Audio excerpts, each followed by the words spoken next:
నుంచి వచ్చి ఉండొచ్చు, కానీ భారతదేశం మొత్తానికి కావాల్సిన ప్రకాశం జిల్లా ఒంగోలు మంగమూరు రోడ్డు జడ్పీ కాలనీలో భగవాన్ శ్రీ సత్యసాయి సేవా సమితి ఆధ్వర్యంలో సామూహిక శ్రీ వరలక్ష్మి వ్రతాలు ఘనంగా నిర్వహించారు.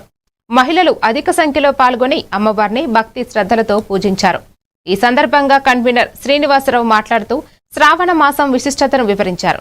సాయంత్రం ప్రత్యేక భజనలు, మంగళ హారతి నిర్వహించారు. ఈ కార్యక్రమంలో సాయి భక్తులు, మహిళలు పాల్గొన్నారు.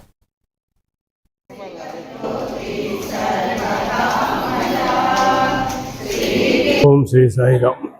భగవాన్ బాబా వారి దివ్య అనుగ్రహ ఆశీస్సులతో ఈరోజు శ్రావణ మాసంలో వచ్చే 2వ శుక్రవారం నాడు మహిళల చేత వరలక్ష్మి వ్రతాన్ని నిర్వహించడం జరిగింది. కుటుంబ బాధ్యతలు కానీ వారికి అన్ని విధాలుగా సమకూర్చేది, అష్టైశ్వర్యములు సమకూర్చేటటువంటి వరలక్ష్మీదేవి ప్రార్థన ఈరోజు నిర్వహించడం జరిగింది.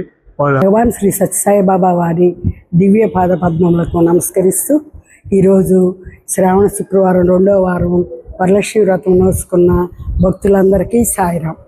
కాబట్టి ఈ వరలక్ష్మి వ్రతం నోసుకొని ఇంటిల్లిపాది సకల సౌభాగ్యాలతోటి, ఆయురారోగ్యాలతోటి చక్కగా తన కుటుంబం అంతా వర్ధిల్లాలని భగవంతుని ఆ వరలక్ష్మీదేవిని తోటి స్త్రీలకి ఆదరించి ఆహ్వానించి వాళ్ళతో స్త్రీకి ముఖ్యమైన ఏవైతే 5వ తనానికి ముఖ్యమైనవిగా ఉంటాయో వాటన్నిటిని అందరితో పంచుకొని ఆ దేవి తనకి ప్రసాదించాలని కోరుకుంటూ తనే తన దగ్గర కూర్చొని ఈ వరలక్ష్మి వ్రతాన్ని తనే వరలక్ష్మిని అని చెప్పి ఈ అందరికీ చేయించి తన ఆశీస్సులు అందరికీ మెండుగా ఇచ్చాడు. కాబట్టి అప్పటి నుంచే మేము మందిరాల్లో